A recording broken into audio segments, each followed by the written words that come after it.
Actually Sivareddy అన్న అంటే life set చేసింది మిమిక్రీ కాదని అనలేదు, కానీ అదే మిమిక్రీ వల్ల యాక్టింగ్ అంటే యాక్టింగ్ అవకాశాలు తగ్గడం జరిగింది అని అంటే యాక్సెప్ట్ చేస్తావా అన్న?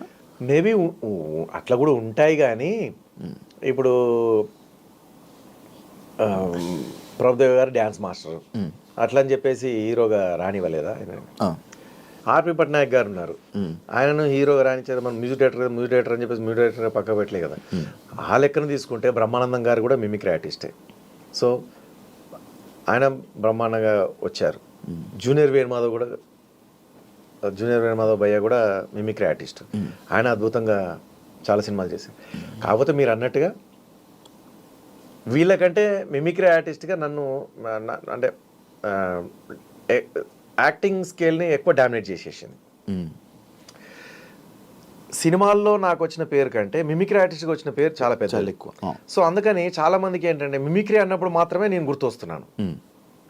యాక్టింగ్ అన్నప్పుడు వీళ్ళలో యాక్టింగ్ స్కిల్స్ ఉన్నాయి అన్నది గుర్తు రావట్లేదు. ఇక్కడ మిమిక్రీ ఆర్టిస్ట్ అనేది డామినేట్ చేస్తుంది యాక్టింగ్ని, యాక్టింగ్ స్కిల్స్ని డామినేట్ చేస్తున్నట్టు. సో నీకు ఒక అవకాశం ఉంది అంటే ఏం చేస్తున్నావు అంటే ఆ క్యారెక్టర్కి ఎవరు పలానా కామెడియన్ పిలుద్దాం అన్న ఆలోచన పోతుంది. నీకు ఒక మిమిక్రీ ప్రోగ్రామ్ అవసరం ఉంది అనేసరికి ఆ పలానా శివారెడ్డి పిలుద్దాం అని ఉంటుంది. సో అట్లా మిమిక్రీ అనేసరికి నేను గుర్తొస్తున్నాను కావచ్చు, యాక్టింగ్ అనేసరికి నేను గుర్తు రాకుండా వేరే ఆర్టిస్టులు గుర్తొస్తారు కావచ్చు అని అనిపిస్తుంది. సో అట్లా జరిగి ఉండొచ్చు, అట్లా కూడా అయ్యి ఉంటుంది, మేబీ అయ్యి ఉండొచ్చు.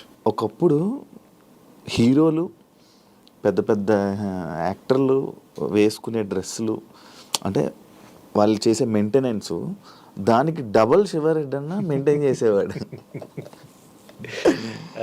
ఆ మెయింటెనెన్స్ చూసి పక్కా హీరోలు కానీ యాక్టర్లు కానీ ఆశ్చర్యపోయేవాళ్ళు. అది ఎలా సాధ్యమైంది, అది ఏమైపోయింది?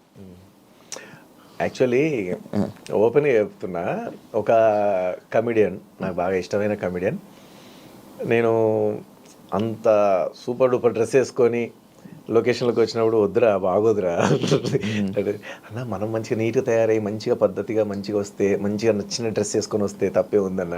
లేదురా, ఓ రోజు కారు కొనుక్కొని కారు లొకేషన్కి తీసుకెళ్ళాను, అప్పుడు కూడా వద్దురా అని చెప్పేసారు అన్నాడు. సో అట్లా మేబీ ఇప్పుడు చాలామంది అంటారు శివారెడ్డికి ఏం మంచి పెద్ద ఇల్లు ఉంది అని చెప్పేసి. ఎవరికి లేదు చెప్పండి? ఏ కమెడియన్కి లేదు ఇల్లు చెప్పండి? అవును, అందరికీ 2 ఫ్లాట్లు 3 ఫ్లాట్లు ఉన్నాయి, అందరికీ ఇల్లులు ఉన్నాయి, అందరికి సొంత ఇల్లులు ఉన్నాయి. ఓకే, నా దగ్గర ఫ్లాట్ కొనుక్కున్న సుడిగాలి సుధీర్కి కూడా ఈరోజు 2 3 ఇల్లులు ఉన్నాయి నాకు తెలిసి. తెలియకుండా ఇంకెన్ని ఉన్నాయో నాకు తెలియదు, మరి చెప్తున్నా. సో దేవుడి దయ వల్ల తను పాపం ఫస్ట్ ఫ్లాట్ నా దగ్గరనే కొన్నాడు, చాలా తక్కువకి ఇచ్చా. సుడిగాలి సుధీర్ చాలా తక్కువకి ఇచ్చా. అడిగాడు అన్న నిన్ను ఈరోజు. అవును, ఓకే. సో అందులో నేను ఇంటీరియర్ చేయించింది ఎట్లా అంటే, నా అవార్డ్స్ పెట్టుకోవడం కోసం అని ఎస్ సింబల్తో వచ్చేటట్టుగా ఇంటీరియర్ డిజైన్ చేశాను అనమాట. క్రాకరీ హాల్లోకి రాగానే. సో అది శివ అన్నట్టుగా ఎస్ అని పెట్టుకున్నాను, నా నా నా పేరుతో వస్తుంది కదా అని. అది సుడిగాలి సుధీర్ ఎస్ ఎస్ నీకు కూడా. సో అప్పుడు ఆ ఫ్లాట్ తనకి అమ్మాను. ఇప్పుడు ఆయనకి ఒక పెద్ద ఇండిపెండెంట్ హౌస్ ఉంది. సో అట్లా ఏ కమెడియన్స్కు లేదు, అందరికి ఉన్నాయి. బట్ నా ఇల్లునే మెన్షన్ చేస్తారు. ఆయనకేంది ఇల్లు ఉంది సూపర్, అది ఇది మస్తు ఖతర్నాక్ ఇల్లు ఉంది. ఖతర్నాక్ ఇల్లు మామూలు ఇల్లు కాదు, అందరికి ఇల్లు ఉంది. ఎన్ని తినకుండా, ఎంత కడుపు కట్టుకొని, ఎంత ఏమీ కొనుక్కోకుండా, ఎందుకంటే దెబ్బలు తగిలినాగా. తగిలిన తర్వాత ఇంకా మళ్ళీ స్టార్టింగ్లో ఎట్లయితే అన్నానికి కష్టపడ్డానో అట్లా కడుపు కట్టుకొని రూపాయి కూడా పెట్టేసి ఆ ఇల్లు కొనుక్కున్నాను. సో అప్పులు చేసి కొనుక్కున్నాను ఈ ఫ్లాట్. సుడిగాలి సుధీర్కి అమ్మిన ఫ్లాట్, దానిలో కొంత మిగిలిన అమౌంట్ అప్పులు తీర్చాను. సో ఇట్లా అన్నీ చేసుకొని ఆ ఇల్లును ఆఖరికి మా ఫ్రెండ్ దగ్గర శంకర్రాజ్ అని ఉంటాడు, అతని దగ్గర కొంత అమౌంట్ తీసుకున్నాను. మణికొండలో చిన్న ల్యాండ్ ఉండింది, అది అమ్మేసి అల్కాపూర్ టౌన్షిప్లో ఉండే అది అమ్మి దీనికి అంటే ఇన్ని అమ్ముకుంటే ఆ ఒక ఇల్లు వచ్చింది. ఇప్పుడు సైట్లు ఏం లేవన్నా చెప్తున్నా, ఎగ్జాంపుల్. ఓకే, ఎగ్జాంపుల్ కాదు, ఉన్నదే. సో అన్ని అమ్ముకుంటే ఆ ఇల్లు వచ్చింది. సో ఆ ఇల్లు నేను ఎందుకు మరి అంత బాగా కొన్నాను అంటే, అంత భాగ్యం కాదు అదే, అందరికీ అట్లా కనబడతా ఉంటుంది తప్ప అంతకంటే అద్భుతమైన ఇల్లులు ఉన్నాయి మా కమెడియన్స్కి. బండ్ల గణేష్ దగ్గరికి పోదాం, లేకపోతే ఇంకొక పేర్లు వద్దులే పాపం అట్లా చెప్పొద్దు తప్పు. కానీ చాలామంది ఇప్పుడు సుధీర్ ఇంటి ముందు ఇల్లు ముందు నా ఇల్లు నథింగ్, నా దగ్గర ఫ్లాట్ కొనుక్కున్నా అతను మరి. సో అట్లా కాదు కదా, అందరికీ ఉన్నాయి, కాకపోతే నాది మాత్రమే బాగా ఎక్స్పోజ్ చేస్తాను ఎందుకు అనేది నాకు అర్థం కాదు. దానివల్ల వాళ్ళకి ఏమో మరి నాకు తెలీదు, కావాలనా లేకపోతే నా మీద అందరికీ ఆయనకి ఎందులే అని చెప్పేసి అవకాశాలు రావద్దనా, లేకపోతే ఏంది అది ఏ రకంగా ఎందుకు అది స్ప్రెడ్ చేయడమో నాకేం అర్థం కాదు. సో అది సిచ్యువేషన్. అందరికీ ఉన్న ఇల్లులు ఇప్పుడు ఈ రోజుల్లో ఆఖరికి మొన్న బలగం తీసిన వేణు కూడా బలగం తీయకముందే ఇల్లు 4 అంతస్తుల బిల్డింగ్ కట్టినాడు, 4 ఫ్లోర్లు ఉంటుంది. గృహప్రవేశం నేను పోయినాను. మరి చూడండి, అంటే ఒక చిత్రం శ్రీను అనే అతని దగ్గర అసిస్టెంట్గా పనిచేసినటువంటి వేణు అతను ఈరోజు 4 అంతస్తుల బిల్డింగ్ ఉన్నాడు. సో కట్టాడు. అంటే అందరికీ ఉన్నాయన్న ఇల్లులు, ఎవరికి లేదు. కాకపోతే శివారెడ్డికే ఉంది, ఇంకెవరికి లేదు కమెడియన్స్కి అన్నట్టుగా క్రియేట్ చేస్తుంటారు. అట్లా ప్రొపగండా చేశారు. అమెరికాలో ప్రోగ్రాంలు అందరూ పోతున్నారు, చేస్తున్నారు, వస్తున్నారు. కాకపోతే ఏంటంటే అక్కడ సరిగ్గా ఎంటర్టైన్మెంట్కి అంటే అవతల వాళ్ళు చేసే ఎంటర్టైన్మెంట్ వాళ్ళకి కనెక్ట్ కాలేదు. నేను చేసిన జోక్స్కి, నేను చేసిన మిమిక్రీకి, నేను అంటే పాటలు పాడతాను, డ్యాన్స్ చేస్తాను, మిమిక్రీ చేస్తాను, వాయిసులు సినిమా యాక్టర్ల వాయిసులు చేస్తాను, అటు రాజకీయ నాయకుల వాయిసులు చేస్తాను, జనరల్ టాపిక్ మాట్లాడతాను, చిన్నపిల్లలకు సంబంధించిన జోక్స్ చేస్తాను, సౌండ్స్ చేస్తాను, వెంట్రలాక్విజన్ చేస్తాను పిల్లలు నవ్వించడానికి, మళ్ళీ భార్య భర్తలు నవ్వించడానికి భార్య భర్తలు జోకులు చెప్తూ ఉంటాను, టీనేజర్స్ నవ్వించడానికి టీనేజర్స్ జోకు, అమ్మాయి అబ్బాయి సరదాగా యంగ్ ఉన్న అమ్మాయిలు అబ్బాయిలు మాట్లాడుకుంటే అక్కడ వచ్చే కామెడీ, ఇట్లా అన్నీ చేసేసరికి వాళ్ళు బాగా అట్రాక్ట్ అయిపోయారు.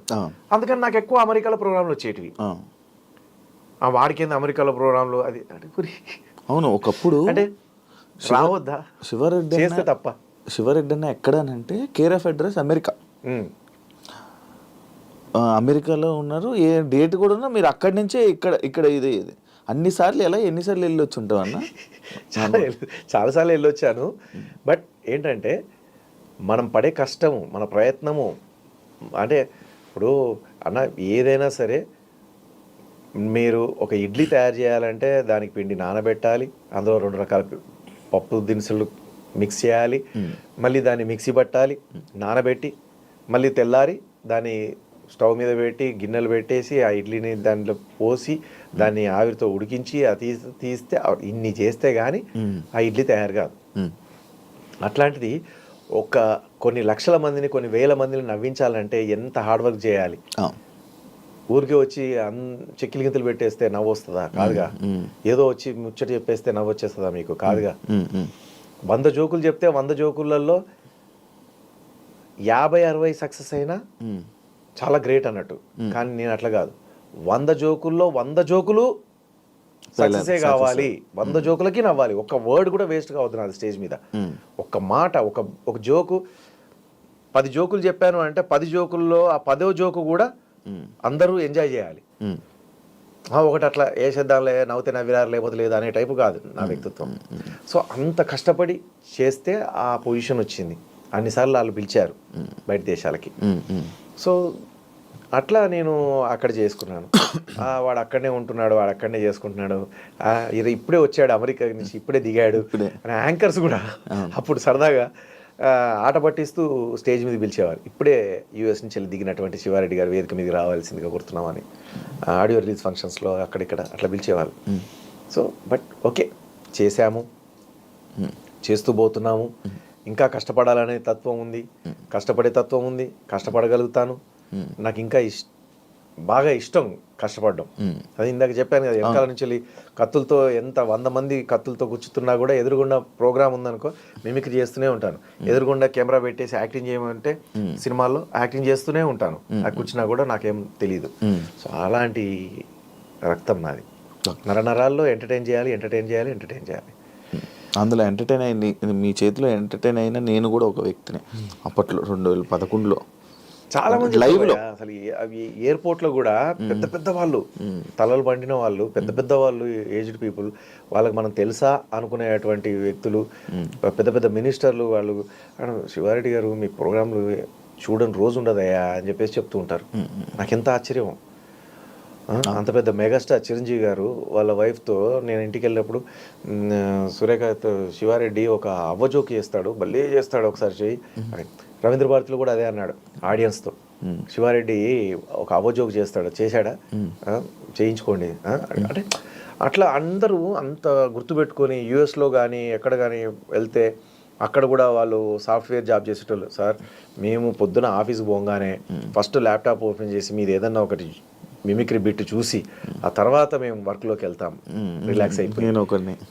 అట్లా ఇట్లా చాలామంది లేడీస్ కానీ జెంట్స్ కానీ ఎవరైనా సరే ఇదే చెప్తారు. 2015లో నేనన్నా కొన్నిసార్లు ఏదన్నా పెద్ద ఫంక్షన్లకు పోయినప్పుడు ఆ ఫంక్షన్ ఓనర్ చాలా బాగా హోందాగా ఇది ఉంటారు కదా, ఆయనకు మనం ఎక్కడ తెలుసులే అనుకొని మామూలుగా వెళ్తాము. ఎవరో పక్క నుండి పరిచయం చేపిస్తారు, అయ్యో నాకేం తెలీదు శివారెడ్డి గారు మీరు అది ఇది మనం అక్కడికి కలిసాము, ఇక్కడ మీరు ఆ ప్రోగ్రామ్ చేశారు, ఇది చేశారు, ఆ జోక్ ఈ జోక్ అంటే నాకు చాలా ఇష్టం, ఆ వాయిస్ అంటే నాకు ఇష్టం. అట్లా అంటే A to Z అందరూ నా ప్రోగ్రాంలు చూశారు, A to Z అందరూ ఇష్టపడ్డారు, A to Z అందరూ నన్ను ఆశీర్వదించారు. సో ఒక్కొక్కసారి బాగా డిప్రెషన్లోకి వెళ్ళినప్పుడు, సినిమాలు లేవు కదా లేదా ప్రోగ్రామ్స్ లేవు కదా అన్న డిప్రెషన్లోకి వెళ్ళినప్పుడు ఇవన్నీ గుర్తు తెచ్చుకున్నప్పుడు చాలే, ఇంతమంది ఆశీర్వదించారు, ఇంతమంది ఇంత ఎంకరేజ్ చేశారు, ఇంతమంది ఈ మాటలు చెప్తున్నారు, ఈ జాలుగా ఇంకా లైఫ్కి పూర్తిగా ఏమీ లేని పేరు దగ్గర నుంచి ఈ మాత్రం అందరూ చూడగానే ఈయన శివారెడ్డి కదా అంటున్నారు, అది చాలు కదా. కాదన్నా నువ్వు అది చెప్పలే, ఎన్నిసార్లు వెళ్ళొచ్చుంటావు, ఎన్ని స్టాంపులు పడ్డాయి? పడి ఉండొచ్చు, 80 పైనే పడి ఉంటుంది. 80 యుఎస్ స్టాంపులు, యుఎస్ ఒకటి 80 మొత్తం వరల్డ్ మొత్తం వెళ్ళావన్నా? మొత్తం పాకిస్తాన్ తప్ప అన్నీ వెళ్ళాం. జపాన్కి చాలాసార్లు వెళ్ళా, Japan Telugu association, Australia Telugu association, యూరోప్లో కానీ, యూకే కానీ, కెనడా మొత్తం దుబాయ్ గిబాయ్, మళ్ళీ అబుదాబి, షార్జా అంటున్నాను, ఇదేంది మన కువైట్, బహ్రెయిన్, ఇట్లా చెప్పుకుంటూ పోతే చాలా. అమెరికాలో నీకు ఇప్పుడు మన హైదరాబాదు అమెరికా అనుకో, అమీర్పేట, మణికొండ, కోకాపేట, కొల్లూరు, నార్సింగ్, తర్వాత మెహదీపట్నము, దిల్సుఖ్ నగరు, ఎల్బీ నగరు, ఇట్లా ఉంటాయి కదా, షామీర్పేట, శంషాబాద్, అట్లా అమెరికాలో అన్ని ఊర్లకు చుట్టేశాను. అమెరికాలో నేను వెళ్ళని తెలుగు అసోసియేషన్ కానీ నేను అడుగుపెట్టని ఊరు కానీ లేదు. అన్ని సూపర్. అంటే అక్కడికి ఇంకా కళాకారులు కూడా పోలేరు పాపం, ఎందుకంటే ఆ అసోసియేషన్ చాలా చిన్న అసోసియేషన్. ఒక 4-5 కళాకారులని, 4-5 సినిమా యాక్టర్లని పిలవలేరు అన్న దగ్గర కూడా నేను ఒక్కరిని పోయి నేనే మిమిక్రీ చేసి, నేనే పాటలు పాడి, నేనే డ్యాన్స్ చేసి, నేనే వెంట్రలాక్విజన్ చేసి, అన్నీ నేనే చేసి ఒక్క పేమెంట్లోనే అన్నీ చేసి వాళ్ళని ఎంటర్టైన్ చేసి వచ్చేవాడిని. ఇప్పుడు ఉన్నాయన్న స్టిల్ ఇప్పుడు వస్తున్నాయా? మొన్న వెళ్ళొచ్చాం 15 days బ్యాక్. మొన్న నేను ఫోన్ చేసినప్పుడు చెప్పారు అక్కడే ఉన్నానని. హ్యూస్టన్లో చేశాను, డాలస్లో చేశాను, న్యూజెర్సీలో చేశాను. న్యూజెర్సీలో శతకంఠ విభూషణ్ అవార్డు ఇచ్చారు న్యూజెర్సీ తెలుగు అసోసియేషన్. ఇప్పుడు దాకా ఎన్ని అవార్డులు వచ్చి ఉంటాయి? 35+, 40+. అవార్డులు లెక్కలేవు కదా అన్న. లెక్కలేనని వచ్చినాయి. అయినా డాక్టర్ రావాల్సిన main awards doctor like doctorate రాలేదు, సో ఇట్లాంటివి లేవు. కానీ బట్ ప్రతి సంస్థల నుంచి వెళ్ళి అన్ని భరతముని అవార్డ్స్ అని ఉండేది. ఆయన లేరు, మునికృష్ణారెడ్డి గారు కాలం చేశారు. దాదాపు 6 అవార్డులు తీసుకున్నా భరతమునివి, ఓన్లీ భరతముని. జంధ్యాల గారి అవార్డ్స్ 3 సార్లు తీసుకున్నాను. రేలంగి గారి అవార్డు, రాజ్బాబు గారి అవార్డు, బర్కిలీ అవార్డు, తర్వాత ఉన్నాయి, చాలా ఉన్నాయి. కళాసాగర్ అవార్డు చూసాను. నంది అవార్డు కూడా తీసుకున్నాను. ఇట్లా చాలా ఉన్నాయి సంస్థలు, మనకు పెద్ద పెద్ద సంస్థలు ఉన్నాయి, అవన్నీ కూడా